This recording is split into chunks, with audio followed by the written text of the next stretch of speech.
महोदय जी, मैं अनुमति चाहती हूँ यहाँ से बोलने की। मुझे 2011-12 के रेल बजट की चर्चा के बारे में मेरे विचार व्यक्त करने की अनुमति दी, इसके लिए मैं आपकी आभारी हूँ। रेल मंत्री माननीय ममता जी रेल बजट की प्रस्तुति के तहत कहीं बरस गई तो कहीं पे गरज गई। माननीय ममता जी हर साल नए वादे करके हम सबको और प्रजा को एक झुनझुना थमा देती थी। माननीय ममता जी ने तीसरे रेल बजट में कुछ अच्छे प्रावधान किए हैं जो सराहनीय है। महिलाओं पर वह मेहरबान हुई है और सीनियर सिटीजन का दायरा 60 से बढ़ाकर 58 करके प्रस्ताव धन्यवाद के पात्र है। किराया और माल भाड़े के नूर में भी कोई बढ़ोतरी की नहीं है। कवि गुरु एक्सप्रेस के प्रस्ताव का मैं समर्थन करती हूं क्योंकि रविंद्रनाथ टैगोर और गांधी जी को जोड़ने की बात अच्छी है।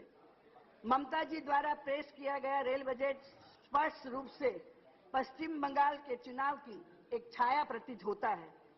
माननीय ममता जी कुछ स्थानों पर बरसी है। वैसे तो गुजरात को 14 ट्रेनें दी है, 3 ट्रेनों की फ्रीक्वेंसी बढ़ाई गई है।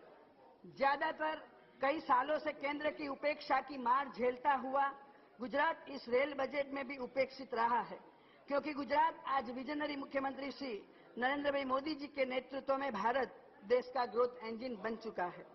बंदरगाह औद्योगिक और 2 दिन पहले हुए आर्थिक सर्वेक्षण में भी माननीय वित्त मंत्री जी ने भी गुजरात को प्रथम नंबर प्रदान किया है और पश्चिम रेलवे को सबसे बड़ा राजस्व देने वाले गुजरात का, जहां से पश्चिम रेलवे का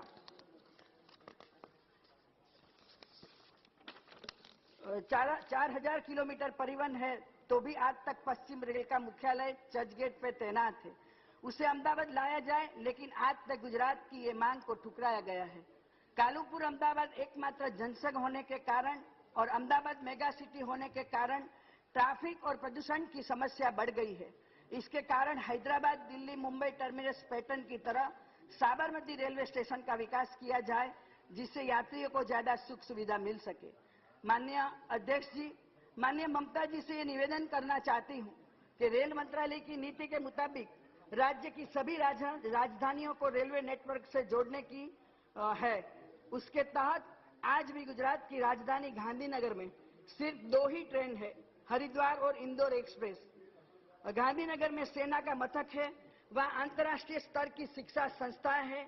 यो law university, FSL university, Deendayal university कार्यरत है। 2 लाख कर्मचारियों का यातायात के लिए 34 किलोमीटर अहमदाबाद जाना पड़ता है। रेल मंत्रालय ने उन पर आज तक कोई कार्यवाही नहीं की है। माननीय ममता जी के रेल बजट वाले शब्द में रेलों को इस प्रगतिशील राष्ट्र की धमनियों के रूप में देखती हूँ। माननीय अध्यक्षा जी, मैं आपके माध्यम से केंद्र सरकार से जानना चाहती हूँ कि क्या गुजरात कोई प्रगतिशील राज्य नहीं है। माननीय अध्यक्षा जी, माननीय ममता जी ने अपने रेल बजट के 6ठे पैराग्राफ में भी कहा है कि प्रत्येक बड़े कार्य के साथ हमारा कद बढ़ता है और साथ ही हमारी सोच का दायरा भी अधिक व्यापक हो जाता है। इसके तहत पश्चिम बंगाल में 3 रेल फैक्ट्रियां लगाने का प्रस्ताव आपने रखा है और इस मामले में गुजरात के प्रति सकारात्मक सोच का दायरा कब बढ़ेगा। तो इसलिए मैं माननीय ममता जी से विनती करना चाहती हूँ, गुजरात को एक रेलवे फैक्ट्री निर्माण परियोजना भी मिल जाती तो गुजरात और रेल मंत्रालय का आर्थिक संबंध और गहरा हो जाता और गुजरात के प्रति नकारात्मक रवैया में बदलाव आ जाता और गुजरात के बेरोजगार युवाओं को रोजगार के अवसर सूचित होते। क्या गुजरात के युवान भी एक भारत देश के युवा है। माननीय अध्यक्षा जी, रेल की इस बिजनेस पॉलिसी के तहत गुजरात के सीमावर्ती बंदरगाहों को जोड़ने के लिए रेलवे वैगन रेलवे सुविधा करनी जरूरी है। गुजरात देश में 80% नमक का उत्पादन करने वाला राज्य है। उनके यातायात के लिए रैंकों की और गुड्स ट्रेनों का प्रावधान अनिवार्य है, क्योंकि आज भी नमक खराब हो रहा है और इससे मजदूरों की बेरोजगारी बढ़ रही है। माननीय अध्यक्ष जी, माननीय रेल मंत्री जी से मैं जानना चाहती हूँ कि केंद्र की हर नीति में हर राज्य का समतुल्य विकास की नीति होनी चाहिए। इसीलिए मेरे निर्वाचन क्षेत्र मेहसाना उत्तर गुजरात का सबसे बड़ा शहर और डिस्ट्रिक्ट प्लेस है, जो दूध नगरी, औद्योगिक नगरी और तेल नगरी के नाम से जाना जाता है। एशिया में सबसे बड़ी मंडी वो मसाला मंडी ऊंझा है। गरीब रथ जैसी कई एक्सप्रेस ट्रेनें चलती हैं, लेकिन आज तक स्टॉपेज से वंचित है।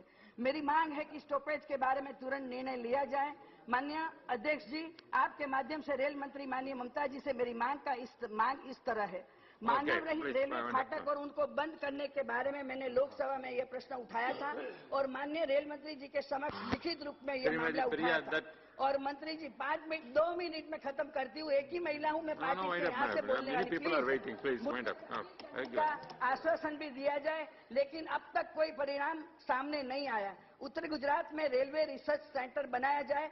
महसाणा तारंगा पैसेंजर ट्रेन और अहमदाबाद पाटन मेमू अमलेसन बीजापुर ट्रेनों में कोच का बढ़ावा दिया जाए। मैं मेरी मांग